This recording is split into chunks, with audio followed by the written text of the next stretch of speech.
How you doing, folks? Ordinary Income back today. Hope you all had a great weekend. Took some time to rest, relax, because I know I did. And we're back at it on Monday. And earlier this morning, we wasted no time with news, as I saw this article kind of float around on a couple websites here that Russia has said that they're going to default. Well, not that they said, but the idea is Russia's about to default on its foreign debt, according to Standard & Poor's.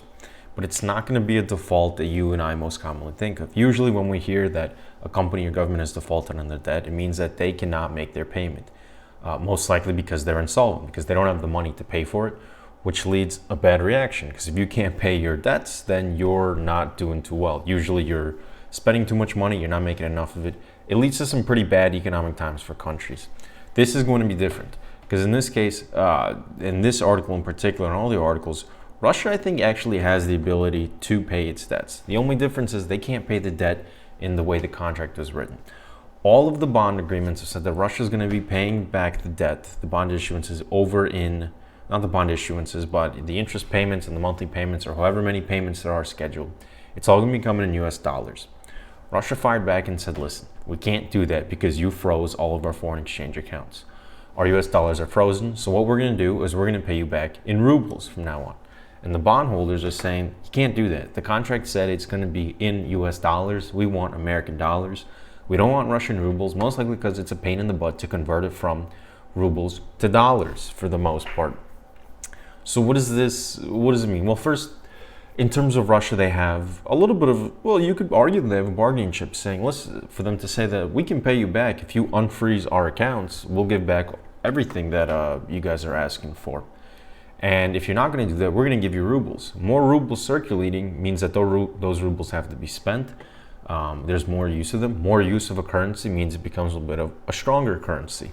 And if Russia continues to keep making these payments in rubles, well, there's just more of the rubles circulating around, and it's going to be used, going to be spent some way. A little bit better for them, starting to kind of play a little bit of those games of getting the ruble back into more popularity, more use, more functionality. Because with the US dollar, it is the reserve currency, and because of that, it's used everywhere. And in this case, they're saying, well, we're going to maybe we're going to try and at least infiltrate that a little bit, or at least try and make a dent somehow. That's kind of more unlikely. I think the real case here is that they're saying, if you want us to pay you, unfreeze our foreign exchange accounts. Otherwise, this is what we're going to be giving you. And like I said, those bond payments are not made, the contracts are not made in Russian rubles, it's made in American dollars. If you're curious, kind of like the highlights of this article, I'll link to this Investopedia page, and it gives you the 3 bullets. In this case, this article I found from Business Insider Africa, interestingly enough, is that it had an interview with someone who knows bonds a lot better, someone who studies them a lot. And to summarize the key points that I found was in this article, he pointed out a couple things. One of those things was the main people who own these bonds, let's see if I can even find it, are BlackRock and PIMCO, both of which are huge investment funds. So BlackRock and PIMCO are going back and saying, we want ours in US dollars. BlackRock and PIMCO offer kind of certain, not only do they offer portfolios, but they offer portfolios for retirement funds and all that. And they package up a lot of bonds to be sold that get sold to retirement funds and all that. So there's a good chance that some of you who have retirement funds, there's usually done a mix. If you're using big ones like Fidelity and Vanguard, they do a mix of stocks and bonds. Some of those bonds include international or foreign bonds, of which is the case are Russian bonds. So some of you, most likely don't even know it, are holding some of these bonds from Russia that want to get paid out, that are hoping that those bonds, the agreements get made. Otherwise, those bonds are going to be wrecked, and you might see an impact. I mean, I'm guessing the allocation is so small to international bonds that I don't think it would make a drastic impact, but there's a chance based on who you have and how it's structured that you might see a little bit of an impact. But I wouldn't say that your portfolio is going to be having even a 10% drawdown. It might be like 1% max or something.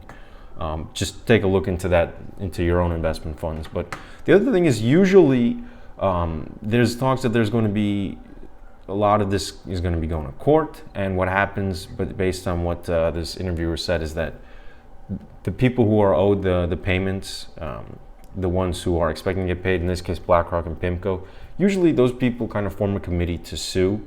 And in this case, I think they have a case saying, listen, they can make their payments, they just want to play games, it's going against our contract and all that. So la-di-da-di-da. But that's usually what happens. When someone can't pay their bond, they make their bond payments. There's a committee that forms, and right here, the bondholders form a committee, and they would negotiate with the country and all that of how much the country can pay, is what they're looking to be doing. He also mentions that these are probably the worst written contracts seen on the international markets, mainly because they provide a lot of advantages to Russia. So, well played, I'd say, for Russia, most likely. But in the case of you, the individual, what does it mean? Like I said, if you're holding, if you have a traditional retirement portfolio, part of it's in bonds, there might be like a slice of it is in Russian bonds. So, check that out. But again, I don't envision you seeing a huge drawdown, if any drawdown, in the first place. I don't know how many portfolios even allocate to international bonds in the first place. But I think it's a big game, playing of games pretty much. He's saying, here he is right here, saying, like, listen, if you, I can make these payments. I have all the money to pay all the bond payments. I can do it easily as long as you unfreeze my account. So it just kind of keeps going into the games that are being played between America, Europe, and Russia overall. I'm not going to make a prediction on how this unfolds, but needless to say, this is going to take a while. If they choose to form a committee, which I probably think they will do, because most likely PIMCO and BlackRock have a lot of money put into this, it's not going to be happening overnight. It's going to take a little bit of time. How this reverberates would be interesting, because again, this isn't the traditional default. This is more of a default that we can't pay it. We can't, they even have the money in rubles. So it's not necessarily the defaulting saying we can't afford to pay it. They can afford to pay it. They can afford to pay it in different currency. It's just that the way that it's written, that currency is not the one that should be paid out in. It's going to be in American dollars, which they don't have enough of. So my idea is that if there's going to be any reverberation for international Russian stocks, if those markets are even open, I would assume that they're probably going to go down based on the news, and then most likely bounce up after people realize they actually can make these payments. There's more just politics involved here. So those are my opinions. Hope this kind of clarifies it. You all can leave some comments, shoot me some messages on Twitter if what I'm saying does not make sense from getting it wrong too, or if you just want to trash talk me. I don't care. But hope you all have a great day. Hope this clarified, and I'll catch you all back tomorrow.